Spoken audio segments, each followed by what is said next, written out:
Bonjour à tous, je vous propose de prendre encore un instant aujourd'hui pour lire et méditer un autre passage du livre du ciel de Luisa Picaretta. Au nom du Père qui m'a créé, du Fils qui m'a sauvé et du Saint-Esprit qui me sanctifie. Amen. Jésus, à nouveau, je m'immerge dans ton acte unique et éternel d'amour, dans ta divine volonté. Je m'unis à toi, je m'identifie à toi, je me consume en toi, je fonds ma volonté dans la tienne, je la fusionne dans la tienne et je te demande, Jésus, de venir tout faire en moi jusqu'à mon dernier souffle, de prendre les commandes de ma vie, de mon existence. Je ne veux plus agir seule, je veux que ma volonté soit continuellement greffée dans la tienne, consumée dans la tienne. Viens, divine volonté, tout faire en moi, comment Jésus dans sa divine humanité. Viens regarder à travers mes yeux, viens, divine volonté, parler à travers ma bouche, viens écouter à travers mes oreilles, viens penser à travers mes pensées, viens faire battre mon cœur, viens circuler dans mon sang, viens dans chacun de mes mouvements, viens dans mes pas, viens dans mes actions. Je veux que tu fasses tout en moi, que tu sois souveraine en moi, que tu opères et que tu agisses en moi. Jésus, fais-moi grandir dans cette ressemblance avec toi. Je voudrais que tu continues ta vie en moi, que ma vie soit comme une extension de ta propre humanité, un débordement de toi-même. Aussi, je te demande vraiment de me donner ce cadeau, ce don qu'est la vie en union avec toi, la vie dans ta divine volonté. Jésus, maintenant, dispose-nous pour accueillir ce nouvel enseignement. Comme à chaque fois, je te demande de nous donner ta sagesse, ton intelligence, ta compréhension pour que nous puissions accueillir, que nous ne perdions pas notre temps, mais que vraiment ces mots qui sont les tiens nous percutent et nous transforment, que ces mots nous façonnent. Nous savons que chaque vérité que tu nous donnes, c'est un trésor que tu sors de toi, c'est une vie divine. Chaque vérité vaut plus que toute la création réunie. Alors vraiment, tu nous appelles à être vraiment dans cette attention, vraiment de nous fusionner en toi pour que ce soit toi qui accueille cette vérité en nous. Jésus, merci de venir maintenant parler à travers ma bouche. Envoie sur chacun de nous ton Esprit Saint, que ce moment fait en union avec toi puisse avoir des retombées dans tous les cœurs. Et cela me réjouit toujours quand je dis cette phrase, parce que j'imagine que chaque fois qu'on s'unit dans toutes ces vidéos que nous faisons, que nous méditons ensemble, ces moments où nous méditons ensemble, il y a des milliers d'âmes qui sont sauvées. Il y a des âmes du passé qui se sanctifient, qui se purifient, qui se convertissent, d'autres qui reçoivent la grâce peut-être de voir la Vierge Marie, d'autres qui reçoivent la grâce d'une guérison, d'autres dans le futur qui retournent à la messe, qui découvrent les écrits du ciel, qui vont faire des actes dans la divine volonté, des âmes autour de nous qui vont être touchées, etc. Donc il y a des âmes partout qui sont sauvées et donc vraiment cela appelle le royaume de la divine volonté, cela appelle les enfants de Dieu à revenir autour de leur Père, à venir vraiment l'aimer, l'adorer, le louer, le bénir et le glorifier. Donc c'est vraiment c'est magnifique. Viens Esprit Saint, viens par la puissante intercession du cœur immaculé de Marie, ton épouse bien-aimée. Viens Esprit Saint, viens par la puissante intercession du cœur immaculé de Marie, ton épouse bien-aimée. Viens Esprit Saint, viens par la puissante intercession du cœur immaculé de Marie, ton épouse bien-aimée. Et Jésus, garde-moi toujours unie à toi dans ta vérité pour que vraiment je ne m'écarte pas de ce que tu veux donner à tes enfants, à chacun de nous. Alors le passage que nous allons méditer est celui du 7 juillet 1928. Nous sommes dans le volume 24 et c'est à nouveau Luisa qui parle.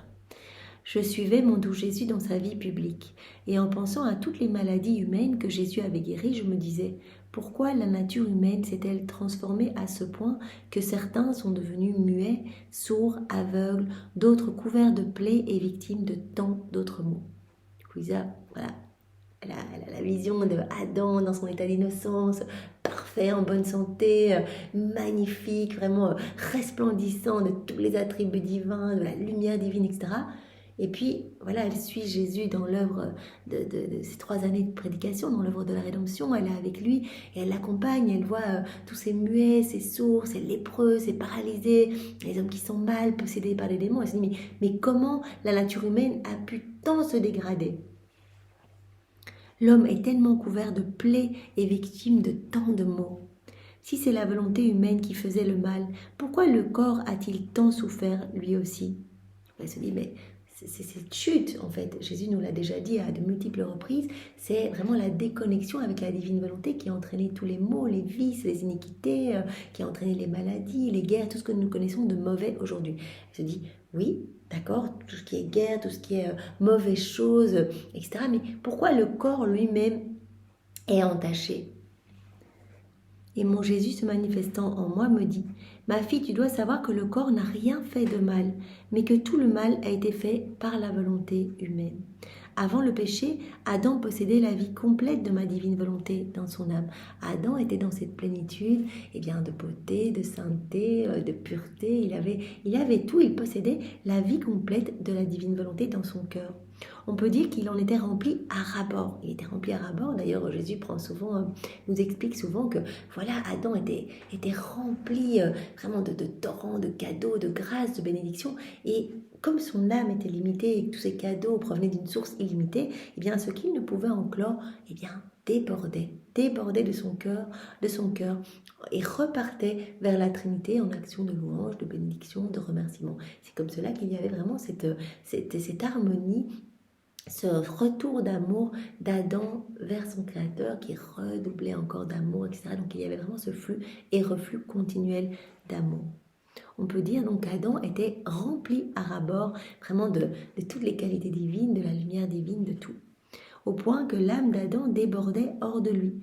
En vertu de ma volonté, la volonté humaine transfusait la lumière et exhalait les fragrances de son Créateur, parfum de beauté, de sainteté et de pleine santé. Donc vraiment, son âme débordait, et donc il était continuellement lavé, il était dans ses parfums divins, il était vraiment recouvert de la beauté, de la sainteté, de la pureté, de la force. Cette force qui émanait de sa volonté comme autant de nuages lumineux. Sa volonté greffée à la divine volonté, resplendissait. En fait, la divine volonté qui opérait et agissait à travers son humanité resplendissait de partout. Et donc, vraiment, il était en pleine santé, il était vraiment vigoureux, il était dans une beauté étincelante, etc. Et le corps était si embelli par ses exhalations qu'il était merveilleux de le voir beau, vigoureux, lumineux, en si bonne santé et d'une grâce si ravissante. Après qu'Adam eut péché, donc sa volonté resta seule. Voilà, quand Adam a quitté la divine volonté, il a perdu le royaume, il a tout perdu, sa volonté restait seule. Donc elle n'a plus été fusionnée dans la divine volonté. Donc la divine volonté n'a plus opéré en lui. C'est comme s'il avait étouffé la divine volonté dans son cœur. Sa volonté resta seule et plus personne ne diffusait en elle la lumière, la grande variété des fragrances qui transfusaient à l'extérieur, préservaient l'âme et le corps tel qu'il avait été créé par Dieu. Donc c'était toute cette lumière de la divine volonté qui préservait l'âme, le corps, l'esprit d'Adam et le rendait beau, en bonne santé, vigoureux, etc. Mais quand il a quitté la divine volonté, sa volonté restait seule. Il n'y a plus toute cette lumière émanant de sa personne. Ce furent au contraire d'épais nuages, un air putride, l'air putride provenant de sa volonté humaine, des odeurs de faiblesse, des odeurs de misère. Donc ce n'étaient plus des odeurs de sainteté, des odeurs des parfums de pureté, de force, etc. Non, c'était vraiment un air putride qui se dégageait de l'âme d'Adam et qui vraiment recouvrait son corps, sortait partout de son humanité. Des odeurs de faiblesse, des odeurs de misère, de passion déréglée, etc. Toutes ces odeurs commencèrent à émaner de sa volonté humaine, de telle sorte que le corps perdit lui aussi sa fraîcheur et sa beauté.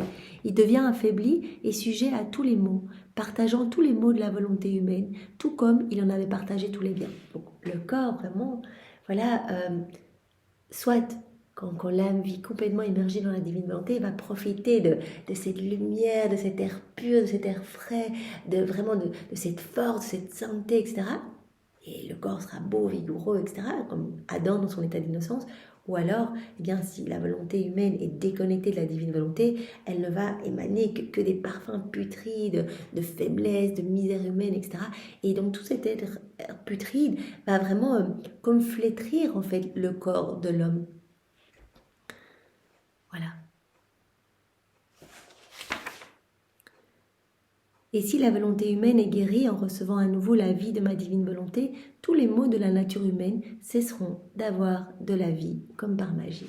Voilà, quand l'âme, nous sommes tous invités à vivre à nouveau dans la divine volonté, à reprendre cette place qu'Adam avait dans son état d'innocence, à être vraiment, à laisser la lumière de Dieu se dégager vraiment à travers toute notre humanité. Et nous allons voir, Jésus nous dit, tous les maux de la nature humaine vont disparaître. Quand l'âme vraiment vivra totalement unie à moi, en fait, sa volonté fusionnée dans la mienne, eh bien tous les maux vont disparaître comme par magie. Parce que vraiment, toute cette lumière va venir tout nettoyer, tout purifier, tout embellir. Et l'homme vivra vraiment dans cette plénitude de beauté, de pureté, de force, de sainteté, etc. N'est-ce pas également ce qui se passe lorsque l'air putride, mauvais et puant entoure les créatures? Combien de maux n'entraîne-t-il pas, alors que la puanteur devient si grande qu'elle en coupe le souffle et pénètre jusqu'aux entrailles, au point de produire des maladies contagieuses qui mènent au tombeau? Voilà, Jésus dit, eh bien, voilà, c'est le cas aussi. Dans la nature, s'il y a un air infecté, un air putride, eh bien les hommes vont devenir malades et cela peut les conduire même à la mort. Voilà, dans les temps d'épidémie, voilà, quand l'air était vraiment infecté, qu'il y avait vraiment des bactéries, des choses qui se propageaient à travers l'air, eh bien voilà, l'air infectait le corps.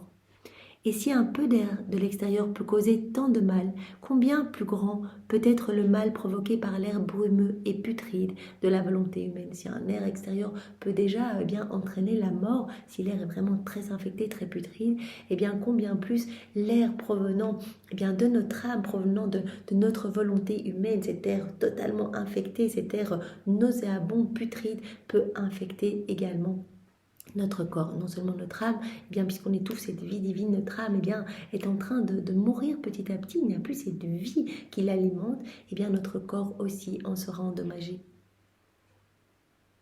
lequel provient de l'intérieur de la créature, des profondeurs de son être tout entier.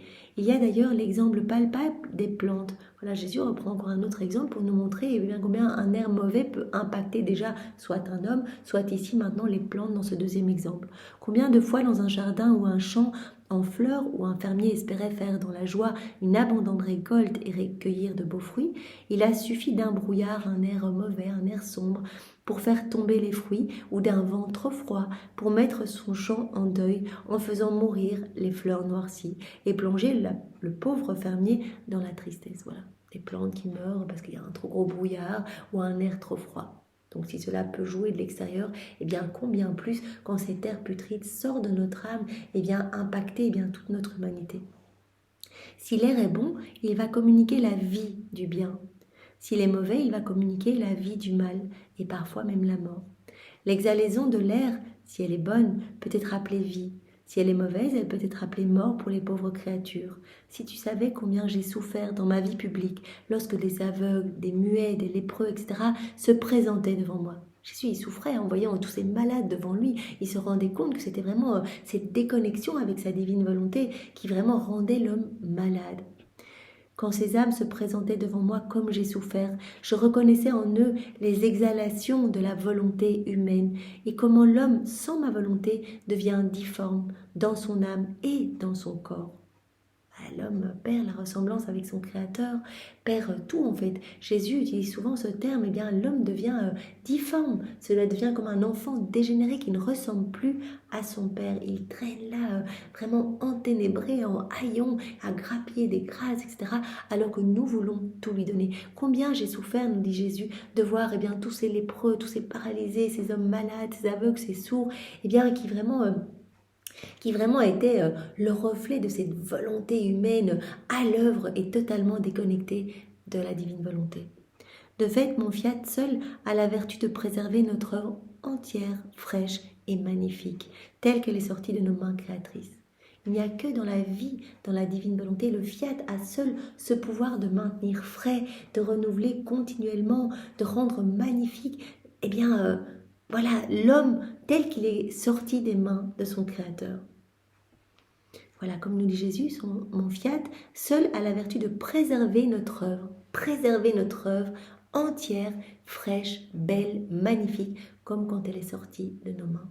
Voilà. Et l'homme, en quittant la divine volonté, en étant en rupture totale avec le divin fiat, eh bien, c'est enlaidi, est rendu, c'est rendu laid, c'est rendu malade, c'est rendu vicieux, rempli de choses laides et sombres en fait. Après quoi, accompagnant mon doux Jésus dans la petite chambre de Nazareth pour suivre ses actes, donc elle continue, voilà l'œuvre sa ronde dans l'œuvre de la rédemption, elle accompagne Jésus dans la petite maison à Nazareth, dans ces années cachées de Jésus. Et je me disais, mon bien-aimé Jésus avait assurément le royaume de sa volonté durant sa vie cachée. se dit, Jésus avait le royaume de la divine volonté, Marie possédait son fiat également, il était la divine volonté elle-même, et Saint Joseph au milieu de ces mers de lumière. Comment pouvait-il ne pas se laisser dominer par cette très sainte volonté? Il se dit, mais pendant ces années cachées dans cette maison de Nazareth, puisque Jésus possédait complètement ce royaume, que la divine volonté était pleinement opérante et agissante en Jésus, en Marie, et que Joseph, il devait il devait se laisser complètement dominer par la divine volonté. C'est magnifique comment Joseph, lui, n'a pas aussi vécu dans la divine volonté. Je pensais à cela lorsque mon très grand bien, Jésus soupirant tristement, me dit intérieurement: ma fille, il est vrai que la divine volonté régnait dans cette maison de Nazareth sur la terre, comme elle règne au ciel. Ma céleste maman et moi ne connaissions pas d'autre volonté, et Saint Joseph vivait dans les reflets de notre volonté. Donc voilà, Jésus dit bien qu'effectivement, lui et sa maman vivaient totalement dans la divine volonté, que leurs deux cœurs étaient totalement unis, et ils vivaient dans cette même unique volonté. Et Saint Joseph, lui, vivait les effets de la divine volonté. Il ne vivait pas dans la divine volonté, il vivait des effets de la divine volonté. Mais j'étais comme un roi sans peuple. Et il dit, c'est vrai, j'avais ce royaume de la divine volonté, mais en fait ce royaume était pour moi tout seul, j'avais pas de peuple, en fait il n'y avait personne autour de moi qui vivait dans la divine volonté. J'étais comme un roi sans peuple, isolé, sans cortège, sans armée, et ma maman était comme une reine sans enfant, car elle n'était pas entourée d'enfants dignes d'elle, et à qui elle pouvait confier sa couronne de reine, afin que les descendants de ces nobles enfants soient des rois et des reines. Ce que Marie aimerait, c'est qu'on soit tous des enfants de la divine volonté, pour qu'elle puisse nous donner toutes les grâces qu'elle a reçues, qu'elle puisse vraiment mettre sur nos têtes ces petites couronnes de gloire, nous retirer ces couronnes de péché, ces couronnes d'opprobre, et nous mettre ces petites couronnes de gloire, nous revêtir du vêtement royal, et qu'on soit tous heureux. Donc Jésus dit, effectivement, on vivait totalement dans la divine volonté, dans cette maison de Nazareth, même Saint Joseph, était alimenté des effets de la divine volonté. Mais nous étions comme un roi et une reine pour ma maman, mais sans royaume en fait. Ce royaume était juste, pour nous, mais on n'avait pas de sujet en fait. Donc quelle tristesse. On était comme un roi, j'étais comme un roi sans peuple, isolé, sans cortège, sans armée, et ma maman était comme une reine sans enfants, car elle n'était pas entourée d'enfants dignes d'elle, et à qui elle pouvait confier sa couronne de reine, afin que les descendants de ces nobles enfants soient des rois et des reines. Et j'avais la tristesse d'être un roi sans peuple. Et si ceux qui m'entouraient pouvaient être appelés un peuple, c'était un peuple malade, comme on l'a vu précédemment. Jésus était triste de voir en fait tous les hommes totalement déconnectés du divin vouloir. C'est normal, ce n'était pas encore le moment, donc ils ne vivaient pas dans la divine volonté. Et donc c'était un peuple malade, vraiment tout se reflétait dans leur corps, des aveugles, des sourds, des muets, etc. C'est un peuple malade, des aveugles, des infirmes, des muets, d'autres couverts de plaies, etc. C'était un peuple qui m'apportait le déshonneur et non l'honneur. De plus, il ne me connaissait pas, il ne me connaissait même pas, il ne voulait même pas me connaître. Je n'étais donc pas un roi, un roi avec ses sujets, etc. Je n'étais donc roi que pour moi-même. Et ma maman était une reine, mais sans la longue génération de sa descendance d'enfants royaux. Donc, et moi et ma maman, on n'avait pas de sujet, on n'avait pas cette descendance d'enfants royaux. On voyait tous des enfants dégénérés, malades autour de nous, qui ne souhaitaient même pas me connaître et m'aimer, ou qui voulaient très peu me connaître. Mais pour être capable de dire que j'avais mon royaume et de régner, je devais avoir des ministres. Et même si j'avais Saint Joseph comme Premier ministre, donc Saint Joseph qui vivait tout le temps et continuellement, vraiment qui recevait, qui vivait dans les reflets de la divine volonté, était le Premier ministre, comme si dans un royaume il faut des ministres. Et Jésus dit, je n'avais qu'un seul ministre, mon Premier ministre, Saint Joseph. Un ministre seul ne constitue pas un ministère. Il me fallait une grande armée toute prête à combattre pour défendre les droits du royaume de ma divine volonté, et un peuple fidèle qui n'aurait comme loi que la loi de ma volonté. Ce n'était pas le cas, ma fille. C'est pourquoi je ne peux pas dire qu'en venant sur terre, j'avais alors le royaume de ma divine volonté. Il avait le royaume de la divine volonté, mais qui n'était que pour lui. Il n'avait pas de sujet, il n'avait pas cette descendance royale, il n'avait pas d'armée, il n'avait pas de ministre, il avait juste Saint Joseph comme Premier ministre. Notre royaume était uniquement pour nous, car l'ordre de la création et la royauté de l'homme n'étaient pas restaurés. Cependant, du fait que ma céleste mère et moi-même vivions entièrement dans la divine volonté, la semence était semée, la levure formée pour que se lève notre royaume et qu'il grandisse sur la terre. On le sait, voilà, tous les pas, toutes les paroles, les regards, les pensées de Jésus, de la Vierge Marie, eh bien, appelaient continuellement ce royaume du divin fiat pour que nous puissions aujourd'hui, eh bien, le recevoir, que nous puissions l'accueillir en nos cœurs, le faire descendre rapidement sur la terre. Donc Jésus préparait, eh bien, le retour de ce royaume, il nous préparait à nouveau à vivre dans la divine volonté en refaisant tous nos actes, en nous reconnectant au divin vouloir, en reprenant eh bien, tous nos actes en rupture avec la divine volonté. Il a tout repris, il a tout vaincu avec sa volonté humaine, il a tout refait avec sa divine volonté au prix de terribles souffrances, ce que sa divinité imposait à son humanité. Donc il préparait, il dit c'est vrai, j'avais le royaume de la divine volonté, mais je n'avais pas de peuple, ce n'était pas encore le moment, je n'avais pas encore des enfants royaux, j'avais pas encore mon armée, j'avais pas encore de ministre, mais je préparais.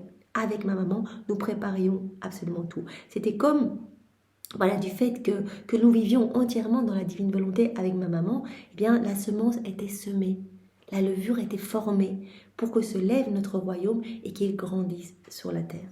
Par conséquent, tous les préparatifs furent faits, toutes les grâces demandées, toutes les souffrances endurées pour que le royaume de mon fiat puisse venir régner sur la terre. On le sait, toutes nos vies sont refaites, toutes nos vies sont là en acte suspendu. Il suffit que nous nous unissions à Jésus pour recevoir eh bien, nos vies sanctifiées, divinisées, magnifiques et parfaites.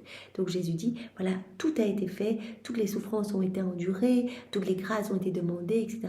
pour que le royaume de mon divin fiat puisse venir régner sur la terre. Donc vraiment, on a énormément de chance. Nous, maintenant, on n'a qu'à ouvrir les mains, recevoir, nous laisser guider, nous laisser façonner. Et Jésus nous dit en plus que c'est lui qui fait le travail en nous, qu'on ne doit rien faire d'autre que désirer vivre dans la divine volonté en le demandant le matin par nos actes préalables, en le redemandant tout au long de la journée, vraiment pour lui manifester que c'est notre désir, notre souhait de laisser sa divine volonté opérer et régner en nous. Donc on ne doit pas faire grand-chose. Maintenant, on peut vraiment récolter tous les fruits, on peut vraiment vivre la vie des bienheureux sur la terre. Jésus nous promet même la sainteté de son Père, comme l'avait prophétisé Saint Louis-Marie Grignon de Montfort. Il parlait vraiment des saints des derniers temps, des apôtres des derniers temps. Jésus nous promet que vraiment nous pouvons être ces saints des derniers temps. Il nous dit que ce ne sera pas une sainteté humaine, mais une sainteté divine, que nos actes seront tout divinisés, vraiment si nous nous unissons à lui, que nous l'appelons dans nos petites actions du quotidien. Donc voilà, Jésus nous dit bien que il a été triste pendant toutes ces années où il a vu des malades, etc. Il voyait vraiment ses enfants dégénérer et déformés par cette ère putride de la volonté humaine, qui n'avait pas de sujet, qui n'avait pas d'armée, qui n'avait rien, mais qu'il a préparé avec sa maman vraiment ce royaume pour que nous puissions aujourd'hui l'accueillir, que nous puissions nous réjouir de tous ces écrits du ciel et vraiment nous laisser façonner, nous laisser transformer à la manière d'une cire molle. Il nous demande souvent d'être comme des argiles molles entre ses mains, de ne pas émettre des réticences, de ne pas commencer à douter, etc., de nous abandonner et de lui faire confiance. C'est pourquoi Nazareth peut être appelé le point de rappel du royaume de notre volonté. Voilà, Nazareth peut être appelé, donc toutes ces années cachées, ces 30 années à Nazareth, comme dit Jésus ici, Nazareth peut être appelé le point de rappel du royaume de notre volonté. Tout a été vraiment préparé, tout a été refait, etc. pendant toutes les années de Jésus, depuis la seconde une de son incarnation jusqu'à sa mort, mais vraiment une majeure partie de son temps, cela a été fait à Nazareth, donc c'est 30 années cachées. Donc vraiment, cela peut être appelé, Nazareth, le point de rappel du royaume de la divine volonté. Voilà, où Jésus préparait tout pour vraiment nous reconquérir ce royaume et nous réhabiliter à vivre dans ce royaume. Alors, merci Seigneur. Merci Seigneur infiniment avec tes propres remerciements pour tout ce que tu as fait pour nous. Et vraiment, donne-nous cette grâce vraiment de pouvoir rester tout le temps unis à toi et que vraiment nos corps puissent être des offrandes pour ta gloire, que nos humanités, nos mouvements puissent vraiment te faire plaisir, que tout puisse te glorifier, que nos cœurs puissent être vraiment des petits refuges pour t'accueillir, vraiment que tu puisses te reposer en nous, toi qui es si fatigué de courir après l'amour des créatures, de vouloir donner, de vouloir les transformer, de vouloir les guérir, de vouloir les sauver. de vouloir les rendre heureux, toi qui es si fatigué de voir ton amour bafoué, rejeté, foulé aux pieds, eh bien viens te reposer dans notre cœur. Nous accueillons tout ton amour et nous savons bien que quand nous accueillons, eh bien tu vas nous donner tout ce que les autres ont refusé, tu vas venir le déposer dans notre âme pour que nous puissions te redonner cet amour au nom de tous, te donner l'amour que tous les autres ne veulent pas te donner. Alors Seigneur, nous t'ouvrons grand nos cœurs, nous t'accueillons dans notre cœur avec ton Père, avec l'Esprit Saint et nous te demandons vraiment de ne jamais nous quitter. Vraiment ne permets pas que nous fassions un pas d'écart de toi, que nous puissions rester vraiment totalement unis à toi, enchaînés à toi avec ces chaînes de filiation, avec ces chaînes de lumière, ces chaînes de douceur dont tu nous as tellement parlé. Nous en avons envie. Enchaîne-nous à toi, libère-nous du péché, libère-nous de toutes ces mauvaises choses qui nous retiennent attachés au monde, attachés vraiment fortement à notre volonté propre. Libère-nous de tout et attache-nous uniquement à toi pour que nous soyons vraiment des enfants libres, des enfants de lumière, tes enfants à toi Seigneur. Merci Jésus, au nom de tous, avec ta divine volonté. Au nom du Père et du Fils et du Saint-Esprit. Amen. Soyez tous bénis. Au revoir, bonne journée.